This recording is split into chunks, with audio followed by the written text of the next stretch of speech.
Graça e paz, queridos irmãos. Já abre aí no texto da ceia, 1 Coríntios capítulo 11.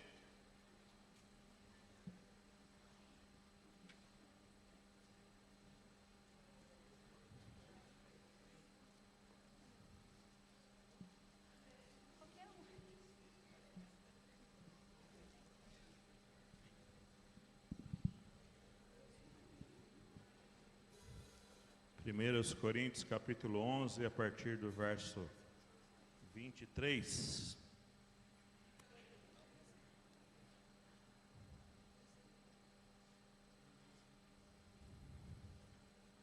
Cada vez que eu me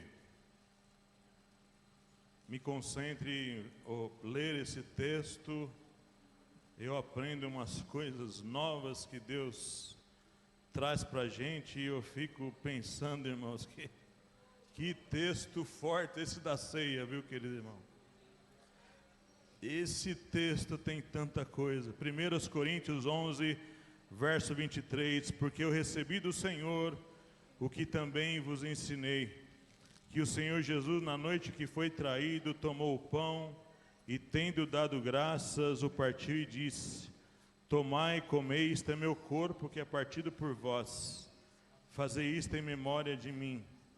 Semelhantemente também, depois de cear, tomou o cálice, dizendo: este cálice é o novo testamento no meu sangue, fazei isso todas as vezes que beberdes em memória de mim. Porque todas as vezes que comerdes este pão e beberdes este cálice, anunciais a morte do Senhor até que venha. Tem umas expressões nesses 4 versículos que precisamos pensar nisso. Primeira coisa, o que é um testamento? Testamento é um documento lavrado em cartório, onde o testador indica quem é que vai herdar a herança. Então aqui ele está falando nesse Novo Testamento. Se você for ler um texto de lei, né, que eu fui atrás disso, o que diz? O testamento, como ato personalismo, pode ser mudado a qualquer tempo, tornando sem eficácia o anterior. Um testamento só pode ser revogado. Revogar é extinguir, revogar é matar. Um testamento só pode ser revogado por meio de um novo testamento. Eu estou lendo aqui um artigo de lei desse mundo, não está na Bíblia isso. Desta forma, o testamento pode ser revogado a qualquer tempo e modo, mas é necessário que para isto exista um novo testamento válido. Aqui está falando que esse novo testamento, no dia da ceia, diz que ele foi feito pelo sangue do Cordeiro. O Velho Testamento foi feito daquela forma, de propósito. Foi feito de propósito. Porque o Velho Testamento, ele era passageiro. E para mostrar que era passageiro, Deus consagrou aquele testamento com sangue de animais. Seres passageiros. Seres que não representavam de verdade o que o Cordeiro era. Mas esse Novo Testamento, ele é feito no sangue, indicando o que Deus estava falando ali. O Novo Testamento não poderá ser revogado, não poderá ser anulado, não poderá ser extinguido. Ele vai ser feito com coisas eternas, com sangue eterno. No dia da ceia, nós lembramos a morte dele. Por que o testador tinha que morrer? Porque senão os herdeiros não recebem a herança. Enquanto o testador está vivo, os herdeiros não recebem herança, querido irmão. Jesus tinha que morrer. A ceia só tem sentido para nós hoje, porque a tumba está vazia. A ceia só tem sentido para os crentes, porque a tumba está vazia. Porque se Jesus estivesse na tumba, significaria dizer que ele não venceu a morte.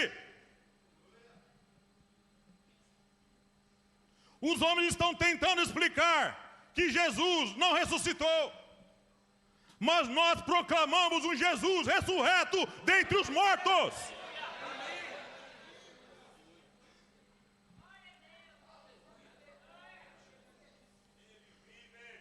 Oh glória! O testador. Por que que Jesus é Deus? Essa é a questão. Por que que Jesus é Deus? Somente o dono morrendo, somente o dono morrendo, é que os herdeiros podem receber. Jesus não podia ser anjo, Jesus não podia ser homem, só. Jesus não podia ser um ser qualquer, um bicho.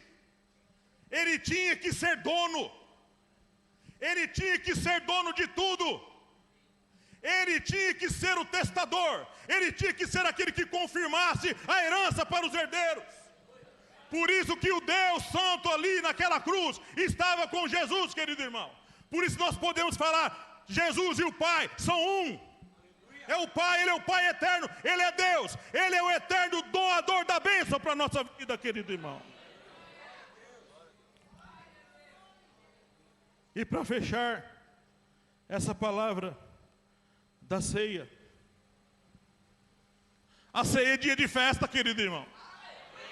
A ceia não é enterro, porque não estamos aqui falando de alguém que está morto, não estamos falando de Maria que morreu e não ressuscitou, não estamos falando de santo qualquer que morreu e não ressuscitou, não estamos falando de Buda que morreu e não ressuscitou, não estamos falando de Maomé que morreu e não ressuscitou, e estamos falando de Jesus Cristo que morreu e ressuscitou, querido irmão.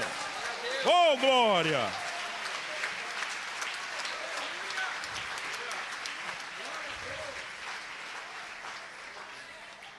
Por isso aqui não é um simples suco e um simples pão, querido irmão.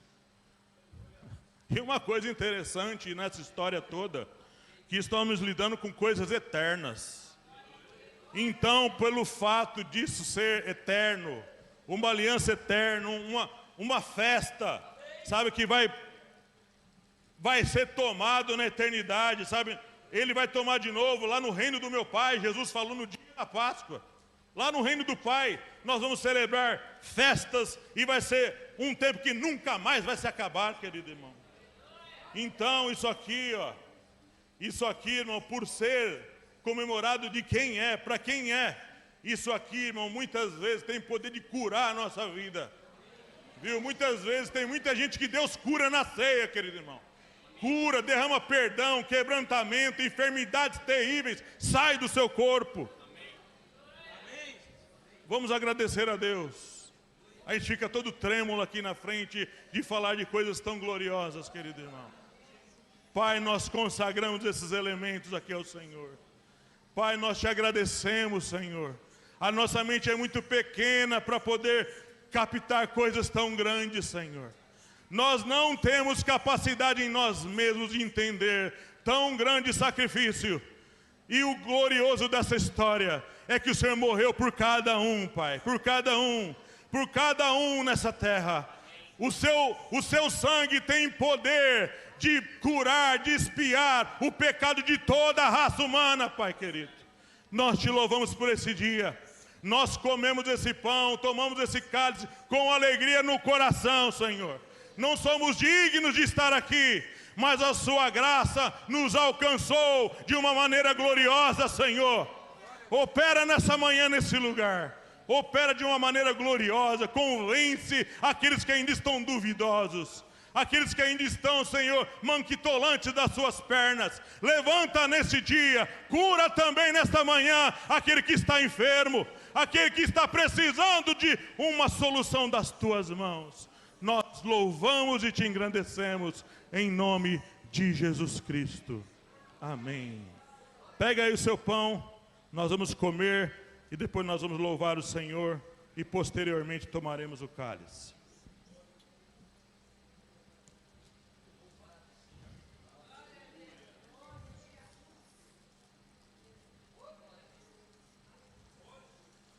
Porque eu recebi do Senhor o que também vos ensinei, que o Senhor Jesus, na noite que foi traído, tomou o pão e, tendo dado graças, o que já fizemos, partiu e disse: tomai, comei, este é meu corpo, que é partido por vós, fazei isto em memória de mim.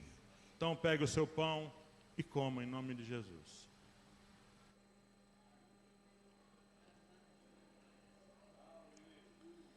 Bom, os irmãos sabem que eu estou falando sobre o anticristo, né? E eu acredito que domingo que vem eu concluo este assunto, né? Então, no último estudo, nós chegamos ao ponto de tocar as trombetas, né? E falamos sobre a questão de as tropas estarem reunidas, contextualizando o que eu já tenho falado aí. Nesse momento da história que eu vou falar hoje, as tropas estão reunidas no chamado Vale do Armagedon, né? O vale, né, que existe lá em Israel. Quem for lá pode subir num lugar alto e pode ver esse vale onde as tropas estarão reunidas naquele dia. Já falamos que o céu se abre e Jesus, ele vem, né, com seus muitos milhares de anjos, né? Ele que vai fazer a ceifa e a vindima. No caso, ele vai fazer a matança e ele vai colher também, né, os preciosos frutos. Tudo vai ser um juízo executado por Jesus.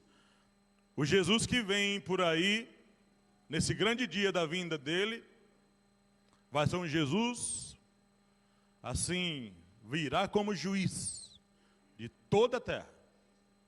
Juiz de vivos e de mortos também. Então, o Jesus que veio aquele tempo pregando, fazendo o bem e curando a todos os oprimidos do diabo, porque Deus era com ele, ele fez essa parte. Agora ele virá, sabe, para executar duros e terríveis juízos, que nós já lemos aqui, já vimos que já foram sendo executados, através das 7 trombetas e das 7 taças, que foram derramados. Já falei sobre esse assunto aqui. O anticristo e o falso profeta estarão envolvidos nessa batalha, nessa chamada batalha final. E quando nós temos que nos organizar aqui nesse momento final, porque dá a impressão, pelas muitas narrativas, que Jesus vem, arrebata a igreja e acaba e todo mundo sobe e fica por aí. Não, tem muitos acertos. Tem muitos acertos a serem feitos, irmãos. Até que venha a última trombeta da ressurreição. Essa aqui eu vou falar só semana que vem. Não vou conseguir falar sobre isso hoje, não. Então nós temos que nos organizar nos textos proféticos, nos textos do Novo Testamento, para organizar e ordenar esse momento final. Então imagine que agora o céu está escuro, porque na vinda dele diz que a lua não dá o seu brilho, o sol escurece, as estrelas caem do céu. Então nós estamos agora no momento de trevas na terra, trevas para todo lado, né? Não há luz, não há luz, o céu está aberto. Então Jesus, sabe, cheio da sua glória, ele raia pelo céu aberto. Só que Jesus não vem de um ponto existencial, Jesus vem de um outro lugar, do lugar onde ele está agora. Alguém tem uma folha aí, um papel? Não tem, né? Aquele papel ali, aquele que você usa para limpar o microfone, uma folha dessa, pode ser.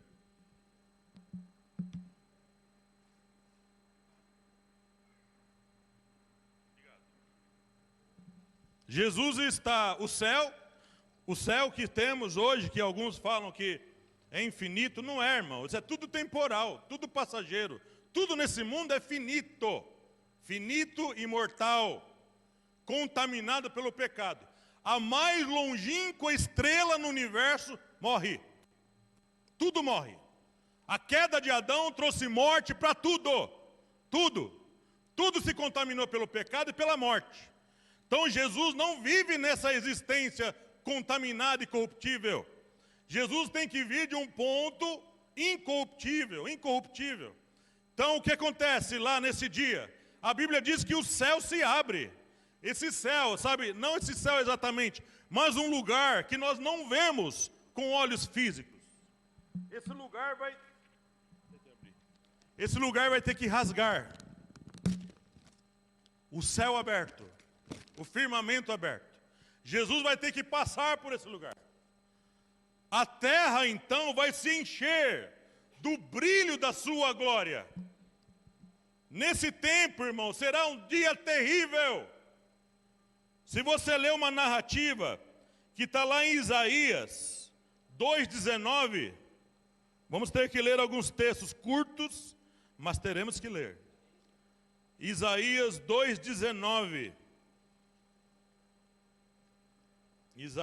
Profeta Isaías, verso 2, capítulo 2, verso 19.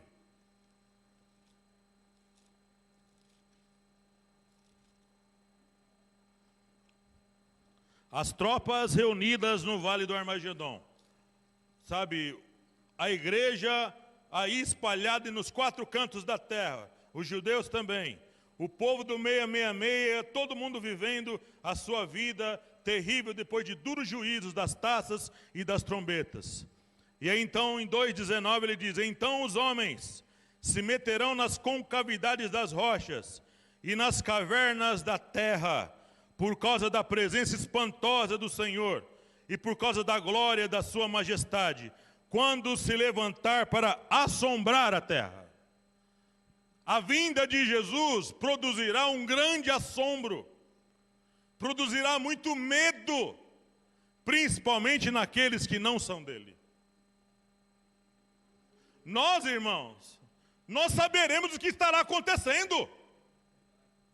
Os crentes saberão o que estará acontecendo naquele momento.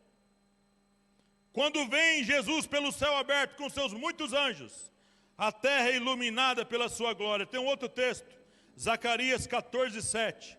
São textos mais difíceis de encontrar, por isso eu tenho mais paciência com os irmãos. Zacarias 14, verso 7.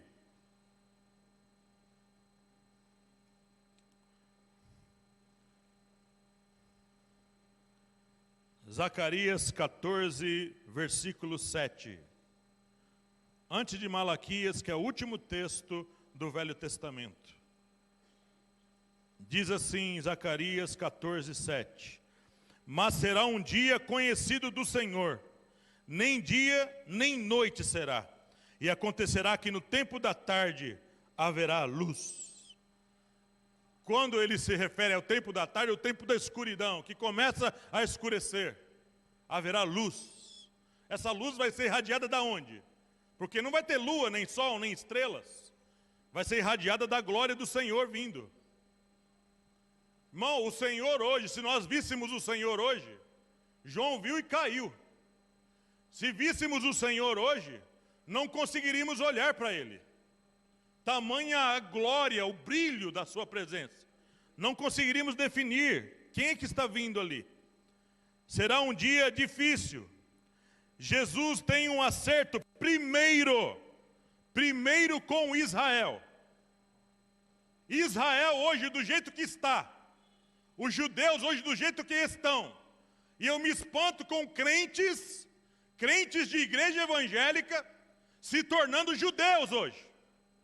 Crentes de igreja evangélica, batizados, pastores, andando com quipar na cabeça, andando com estola sacerdotal. Crentes hoje de igreja, batizados, de igreja, estimulando os crentes a voltar às práticas do Velho Testamento, que foi por Cristo revogado, anulado, extinto, morto. Israel hoje, do jeito que está, não está pronta para a ressurreição. Os judeus não estão prontos para a ressurreição. Por quê? Porque eles não têm o Espírito neles. Quem não segue o Senhor Jesus Cristo não tem o Espírito Santo habitando nele. Quem não tem a Cristo, esse tal não é dele, a Bíblia diz. Quem não tem o Espírito de Cristo, esse tal não é dele, está escrito. Então Deus tem um acerto primeiro com Israel. Vamos ver isso, Jeremias 25, 29. Jeremias 25, verso 29.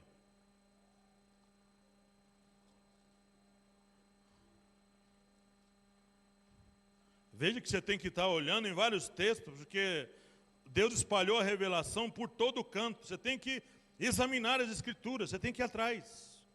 Tem que ir atrás. Querer falar somente sobre os últimos dias, se resumindo a Tessalonicenses, Apocalipse, Mateus, Lucas, não dá, querido irmão. Não dá. Você tem que ir lá para o Velho Testamento, fuçar um monte de coisa que Deus deixou por lá, espalhado através dos profetas. Verso 29. Porque eis que na cidade que se chama pelo meu nome, começo a castigar. E ficareis vós totalmente impunes? Não, não ficareis impunes.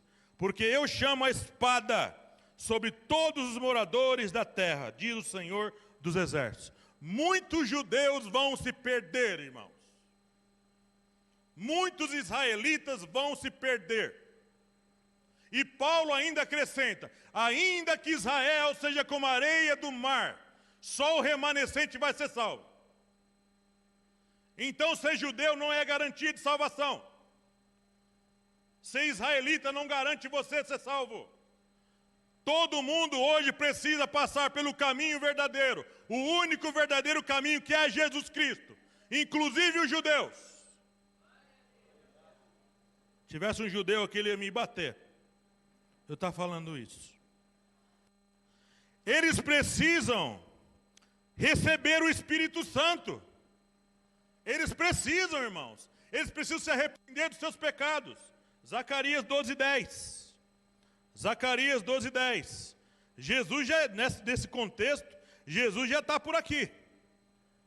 Olha o que acontece quando Jesus raia lá no céu. Zacarias 12, verso 10.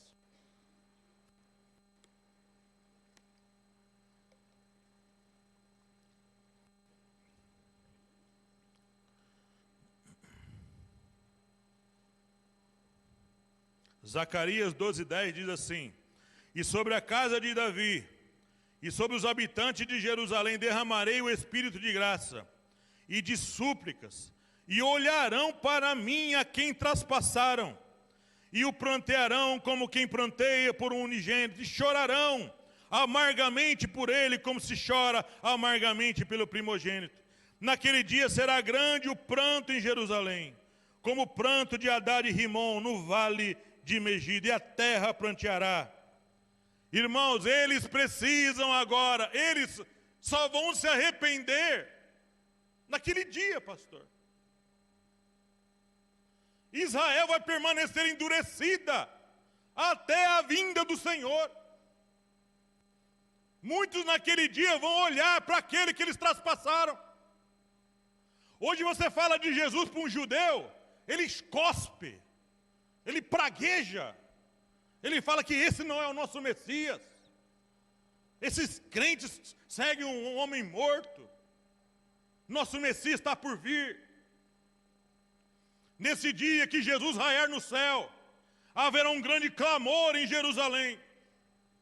Haverá ainda uma grande manifestação entre o povo judeu, porque houve a diáspora, que foi o espalhamento dos judeus por toda a terra. Haverá uma coisa chamada sionismo, que é uma união dos judeus lá na terra natal. Eles vão ser levados para lá.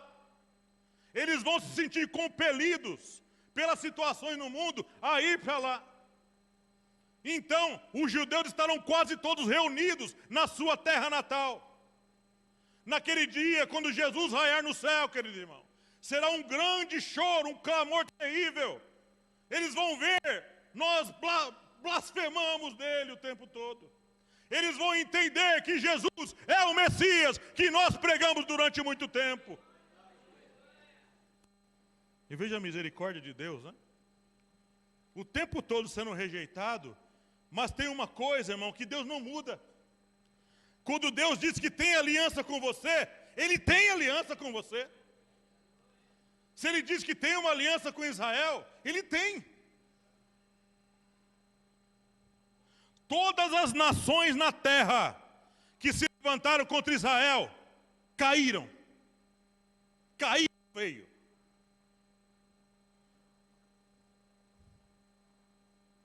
E todo povo na terra que se levanta contra cristãos, também paga um preço alto. Porque não estão perseguindo os cristãos, estão perseguindo o Senhor dos cristãos.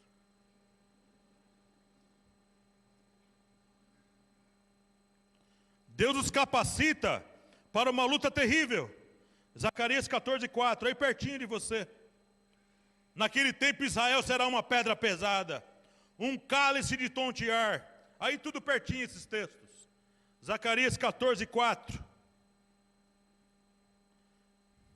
Olha onde Jesus vai estar nesse momento. Verso 3. E o Senhor sairá e pelejará contra estas nações. As nações que estão reunidas ali no vale do Armagedon, como pelejou no dia da batalha. Naquele dia estarão seus pés sobre o monte das oliveiras. Onde estarão os pés de Jesus? Sobre o monte das oliveiras, que está defronte de Jerusalém, para o oriente. E o monte das oliveiras será fendido pelo meio, para o oriente e para o ocidente. E haverá um vale muito grande, e metade do monte se apartará para o norte, e a outra metade para o sul. Israel será terrível nesse momento. Volta um pouquinho aí, Zacarias 12, verso 3. Zacarias 12, verso 3. O 2 e o 3. Diz assim: eis que porei Jerusalém como um copo de tremor para todos os povos, e também para Judá, quando do cerco contra Jerusalém. E acontecerá naquele dia que farei de Jerusalém uma pedra pesada para todos os povos. Todos os que carregarem contra ela, certamente serão despedaçados. E ajuntar-se-ão contra ela todas as nações da terra. Ali no vale do Armagedon estarão reunidas todas as nações da terra.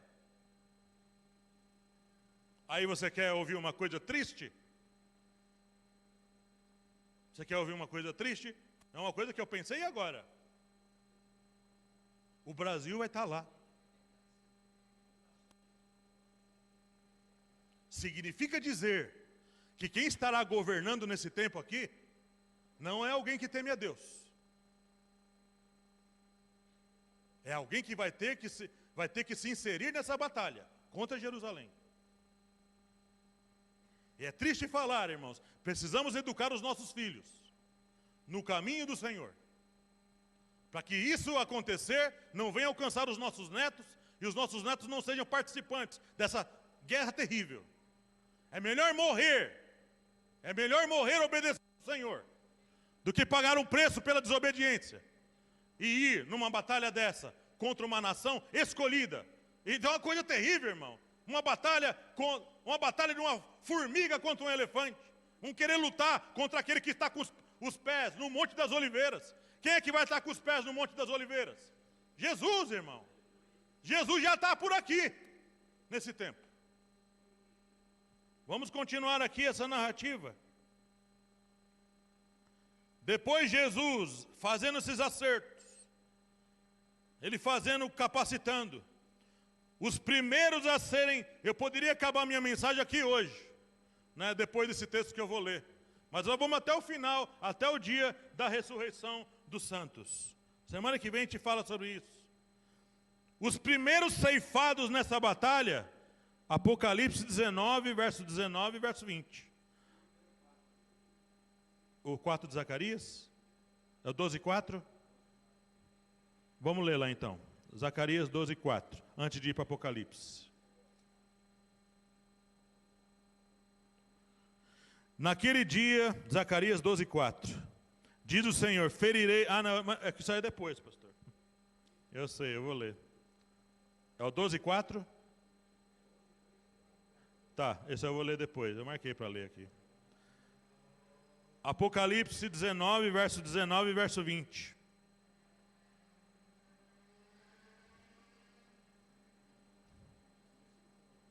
Apocalipse 19.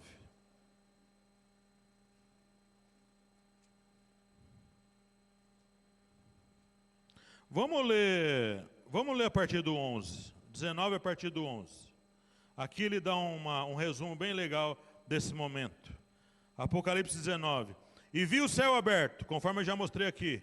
E eis um cavalo branco, que estava sentado sobre ele, chama-se Fiel e Verdadeiro, e julga e peleja com justiça.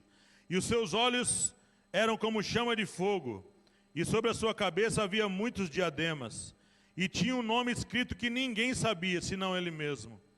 E estava vestido de uma veste salpicada de sangue, e o nome pelo qual se chama é a Palavra de Deus. Quem é ele? Jesus. E seguiam-no os exércitos que há no céu, em cavalos brancos e vestidos de linho fino, branco e puro. E da sua boca saiu uma aguda espada para ferir com ela as nações. Para abençoar com ela as nações? Ferir. E ele as regerá com vara de ferro. E ele mesmo é o que pisa o lagar do vinho do furor e da ira do Deus Todo-Poderoso. E na veste e na sua coxa tem escrito este nome: Rei dos Reis e Senhor dos Senhores. E vi um anjo que estava no sol, e clamou com grande voz, dizendo a todas as aves que voavam pelo meio do céu: vinde, ajuntai-vos à ceia do grande Deus, para que comais a carne dos reis, e a carne dos tribunos, e a carne dos fortes, e a carne dos cavalos, e dos que sobre eles se assentam, e a carne de todos os homens, livres e servos, pequenos e grandes. E vi a besta e os reis da terra, e os seus exércitos reunidos, para fazerem guerra àquele que estava assentado sobre o cavalo e ao seu exército. E a besta foi presa, e com ela o falso profeta, que diante dela fizeram sinais, com que enganou os que receberam o sinal da besta e adoraram a sua imagem. Estes dois foram lançados vivos no ardente lago de fogo e de enxofre. O verso 21 eu vou falar quando eu falar da guerra. O que está acontecendo aqui nesse momento? O céu se abre, Jesus passa com seus muitos milhares de anjos. Existe um anjo que faz uma convocação para as aves. Que tipo de aves são essas convocadas? Urubus, abutres, corvos, todo tipo de ave que come carne. Aves carnívoras, aves que gostam de carniça. Para quê? Essas aves são convocadas. Quê? Para comer, irmãos. Comer a carne de homens. E aqui não só está incluído aqueles que estão na guerra. Todos os homens, servos e livres. Homens aqui como um ser coletivo, implicando em homens e mulheres. Todo mundo que adotar a marca 666 como estilo de vida nesse tempo, e estiver vivo nesse tempo da batalha, vai morrer, e vai virar carne de urubu, carne de abutre, carne de corvo. Ninguém quer pregar essas coisas na igreja, irmão. Ninguém quer ficar ensinando essas coisas na igreja. É melhor ficar fantasiando a cabeça do povo. Vamos aqui receber a bênção para todo mundo. Você começa a falar dessas coisas. Meu irmão falou, isso aqui ensina para esvaziar a igreja. Eu prefiro falar a verdade.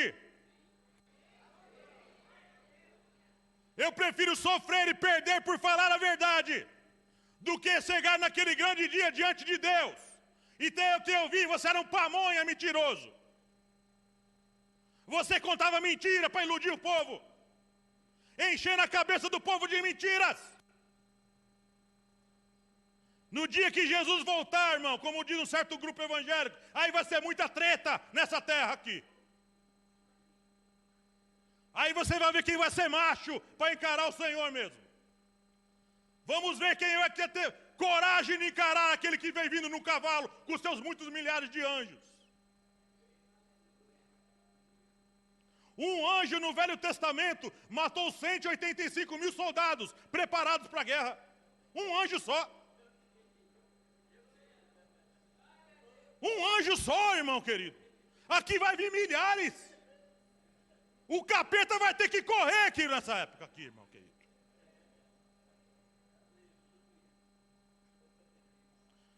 As aves são convocadas. Os primeiros a serem pegos nessa batalha é o anticristo e o falso profeta. Sabe uma coisa interessante nessas duas figuras? Eles vão ser lançados direto para o lago de fogo. Eles vão inaugurar o lago de fogo. O lago de fogo ele só aparece na narrativa bíblica lá depois do juízo final. Significa dizer que no dia do juízo final já vai ter duas figuras morando lá dentro. O lago de fogo é também chamado de segunda morte. É um lugar pior que o inferno. Porque diz que no lago de fogo será lançado o diabo, os demônios, a morte, o inferno. Vai ser tudo lançado no lago de fogo. Segunda morte. E vão viver lá para toda a eternidade.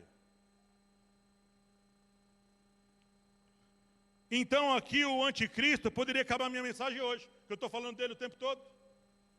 O anticristo e o falso profeta, que diante dele fazia os sinais e enganava o povo, são lançados aqui agora, nessa vinda de Jesus, eles são lançados no lago de fogo. E depois, você vê na narrativa de Apocalipse, que depois Deus acerta com os exércitos agora. Aqueles que se meteram a bravo e foram se envolver nessa guerra, agora eles vão ver o que vai acontecer com eles. Aí vão ter que voltar em alguns textos. Isaías 51, verso 6. Fique imaginando numa guerra, se o primeiro a ser pego numa guerra é o seu general. Você vê que o seu general, os seus comandantes são eliminados. A Mariana, que é policial, né? Seu coronel, seu general, eu não sei a insígnia, eu não sei a categoria. Você vai numa guerra por aí, eles são os primeiros a ser ceifados. O que acontece com os soldados? Se eles não forem bem firmes, eles vão correr, não é? Então aqui os dois generais são tirados da linha de frente. Jesus já ceifa eles. Por que Jesus faz isso? Há uma característica em Deus que ele trata primeiro com os cabeças. Se fosse lá em casa, eu seria o primeiro, que eu tenho a cabeça maior do que todos. Não, eu seria o cabeça a ser o primeiro tratado. Você veja que quando Adão e Eva caíram, quem foi que trouxe a queda de verdade, literalmente? Quem que trouxe a queda para a humanidade? Foi Adão ou foi Eva? Foi Eva. Eva comeu primeiro do fruto. Mas quando Deus vem acertar as contas, ele vem acertar as contas com quem? Com Adão. Deus não foi falar com Eva. Deus começa a tratar pelos cabeças. E Deus ainda fala para Adão, porque deste ouvido à voz da tua mulher, não era para comer. Então, mulherada, cuidado. Mas ela também não ficou sem receber a sua justa punição. Isaías 51, verso 6, né? Foi isso que eu falei? Eu estou falando aqui e não abri o texto. Isaías 51, verso 6. Levantai os olhos para os céus e olhai para a terra de baixo, porque os céus desaparecerão como fumaça, e a terra se envelhecerá como uma veste, e os seus moradores morrerão como mosquitos. Mas a minha salvação durará para sempre, e a minha justiça não será quebrantada. O que vai acontecer nesse tempo, irmãos? Muitas mortes. Os moradores morrerão como mosquito. Ou seja, significa dizer aos milhares. Aos milhares. Todos aqueles que têm a marca. Haverá um estrondo na terra da voz do Senhor. Jeremias, um pouco na frente. Jeremias capítulo 25, verso 30 e verso 31. Jeremias 25, verso 30 e verso 31.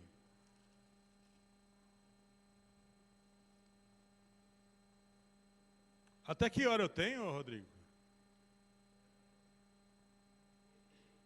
Que horas são agora? 11h30? Hã? Ah, o relógio está ali, desculpe. Não vi, me perdoe. Jeremias 25, verso 30 e verso 31. Tu, pois, lhes profetizarás todas essas palavras e lhes dirás: o Senhor desde o alto bramirá e fará ouvir a sua voz desde a morada da tua santidade, sua santidade.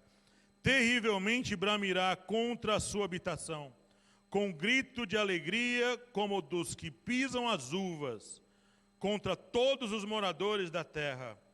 Chegará o estrondo até a extremidade da terra, porque o Senhor tem contenda com as nações.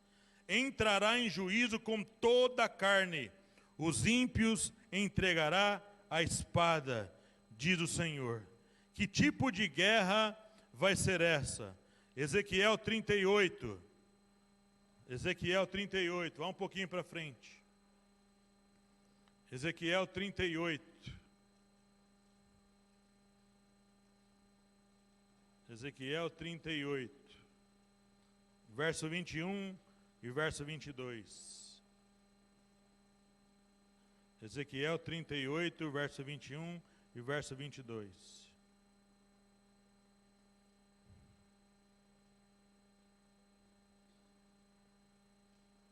Porque chamarei contra Gog a espada sobre todos os meus montes, diz o Senhor Jeová. A espada de cada um se voltará contra seu irmão, e contenderei com ele por meio da peste, do sangue, da chuva inundante, grandes pedras de saraiva, fogo e enxofre, farei cair sobre ele, e sobre as suas tropas, e sobre os muitos povos que estiverem com ele. Tem um outro texto que descreve com mais detalhes essa narrativa. Vamos nele lá, Zacarias, capítulo 12. Zacarias, capítulo 12.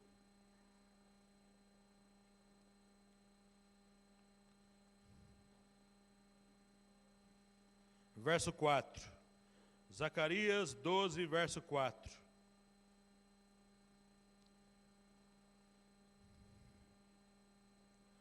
Zacarias 12, verso 4. Diz assim: naquele dia, diz o Senhor, ferirei de espanto todos os cavalos, e de loucura os que montam neles. E sobre a casa de Judá abrirei os meus olhos e ferirei de cegueira todos os cavalos dos povos. Um pouquinho mais na frente aí, Zacarias capítulo 14, o verso 12, 13, a partir do 12. Zacarias 14, a partir do 12, aí pertinho desse texto. E esta será a praga com que o Senhor ferirá todos os povos que guerrearem contra Jerusalém. A sua carne será consumida, estando eles de pé, e lhes apodrecerão os olhos nas suas órbitas, e lhes apodrecerá a língua na sua boca.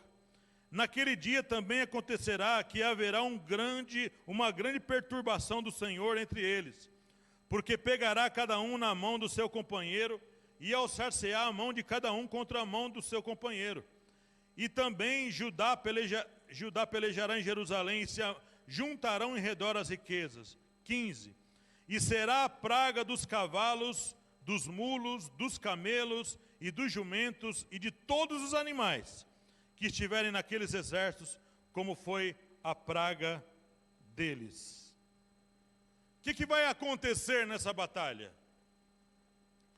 Os olhos deles vão apodrecer nas órbitas. Significa dizer que eles vão ficar cegos na luta. Diz que a língua vai apodrecer dentro da boca. Significa dizer que eles não vão conseguir falar um com o outro. A pessoa sem língua não fala direito. Nem fala. Os animais que eles vão vir montados, cavalos, mulas, jumentos. Por que não vai ser uma guerra tecnológica? Já expliquei aqui. Não vai ser guerra tecnológica, vai ser guerra no estilo antigo, montada em cavalo, com espadas, escudos, dardos, capacetes. Eles vão ter que preparar armas para essa batalha. Os animais também vão sofrer da mesma praga. Os mas não vão conseguir correr na batalha. Deus vai apodrecer os olhos deles, a língua deles. Haverá uma grande perturbação do Senhor. E o pior, irmãos, eles vão ficar loucos na batalha. Um vai enfiar a espada no outro. O inimigo deles vão ser eles mesmos. Eles não vão conseguir. Vai ser muito difícil, irmãos, estar do outro lado. Muita gente morta nesse tempo. Muita gente morta. Apocalipse 14, verso 20. Apocalipse 14, verso 20. Apocalipse 14, verso 20. Texto que nós já lemos, mas para reforçar aqui. Apocalipse 14, verso 20. Diz assim: E o lagar foi pisado fora da cidade, e saiu sangue do lagar até os freios dos cavalos, pelo espaço de 1.600 estádios. Eu traduzi isso aqui, 322 quilômetros. 322 quilômetros de gente morta. A gente vai ver depois, antes de começar o milênio, diz que vai haver um enterro que vai durar quanto tempo? 7 anos. Ou tem 7 anos de enterro e tem também o tempo de queimar as armas. Muito tempo queimando arma e muito tempo enterrando gente. A mortandade vai ser na terra toda. Ali no Vale do Armagedon mais. Porque as tropas estarão reunidas ali. Diz que o sangue vai dar até o freio dos cavalos. Qual a altura mais ou menos da boca do cavalo? Essa assim mais ou menos? Essa altura? Pouco baixa assim? Aqui? Até o freio dos cavalos. Sangue. Um rio de sangue, irmão. Um rio de sangue. Isso tudo, irmãos queridos, vai acontecer. Vai acontecer. 332 quilômetros, que é o mesmo aqui de 1.600 estádios. 322 quilômetros. É daqui até onde? Alguém sabe? Até que lugar a gente chega? 332 quilômetros? Rio de Janeiro? Rio de Janeiro é mais perto, né? Ou é isso aí mesmo? 400 e poucos quilômetros? Aí o que vai acontecer? Eu vou falar isso semana que vem. Diz que vai ter que sair gente olhando esse povo todo morto. Esse povo vai ter que ser enterrado. Esse povo vai ter que ser enterrado. Será chamado Vale das Tropas de Gog. Vai estar um nome para o lugar. Vai ter que ir marcando os corpos das pessoas mortas. Depois vem uma equipe para enterrar. Vem um marca, vem outro enterra. Vai acontecer isso, está tudo narrado em Ezequiel capítulo 39 e Ezequiel capítulo 38. Deus espalhou a revelação para saber o que vai acontecer. Então não é novidade para você quando acontecer. Joel, o último texto que eu quero ler hoje, né? Joel capítulo 2. Joel capítulo 2. Livro do profeta Joel, capítulo 2.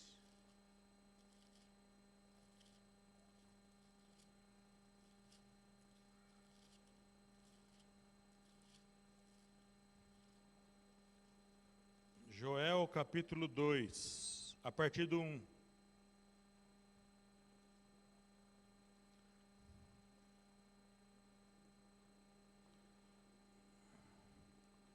Diz assim: tocai a buzina em Sião, Joel capítulo 2, e clamai em alta voz no monte da minha santidade. Perturbem-se todos os moradores da terra, porque o dia do Senhor vem, ele está perto. Dia de trevas, de tristeza, dia de nuvens e de trevas espessas, como a alva espalhada sobre os montes, povo grande e poderoso, qual desde o tempo antigo nunca houve, nem depois dele haverá, pelos anos adiante, de geração em geração.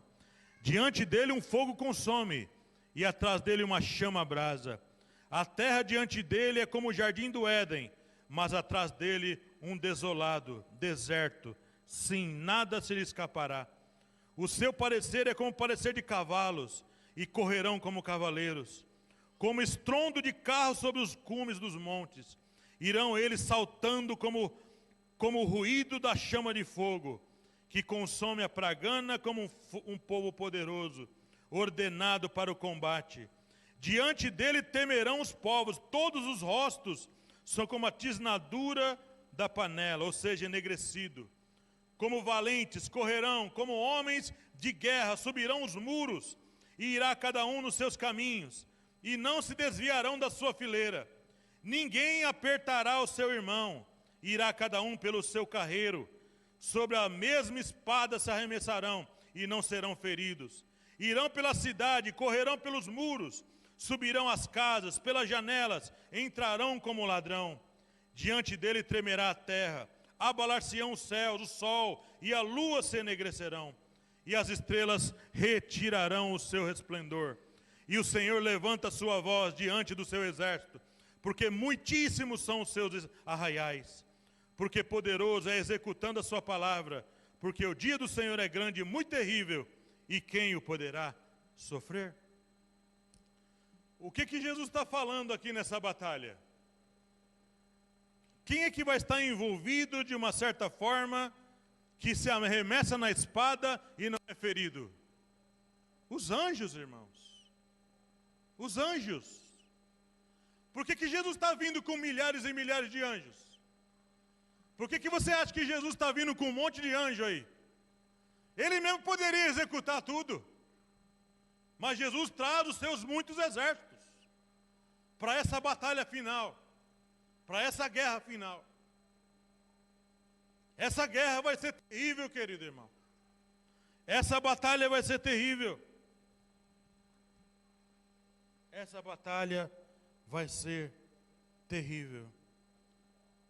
E um texto final, Apocalipse, que eu ia ler aquela hora e não li, Apocalipse 19, né? Apocalipse 19, o verso 21. Apocalipse 19, verso 21. Aqui o anticristo e o falso profeta foram pegos no verso 20, e aqui no verso 21, e os demais, esses exércitos aí que nós lemos nessa guerra, e os demais foram mortos com a espada que saía da sua boca do que estava sentado sobre o cavalo, e todas as aves se fartaram das suas carnes. E semana que vem eu começo pela prisão do diabo e vou falar então da questão da trombeta da ressurreição. Como é um assunto de difícil compreensão, e nós temos que ter o cuidado de ler os textos e ir devagar, nós vamos falar da questão da ressurreição e do arrebatamento. A ressurreição dos salvos precisa acontecer no último dia. Tem que acontecer no último dia, conforme narrado em João capítulo 6. Que aquele que crê em mim vai ser ressuscitado no último dia. Não pode ser antes. Não pode ser antes dos 7 anos, conforme o pensamento pré-tribulacionista, porque aí temos mais 7 anos. Tem que ser no último dia. A trombeta da ressurreição tem que tocar lá no último dia. E nós vamos ler um texto semana que vem. Nós vamos ler sobre a parábola do joio e do trigo, que a gente usa errado aquele texto. É um texto totalmente escatológico. Totalmente escatológico. A gente vê como é que Jesus faz, ali na questão do joio e do trigo. Quando o trigo é tomado, não pode ter joio. Não pode ter joio. Só tem que ter trigo. qualquer plantador de trigo, ele tira todo o joio primeiro. Porque se ele pegar joio com trigo, ele estraga o trigo.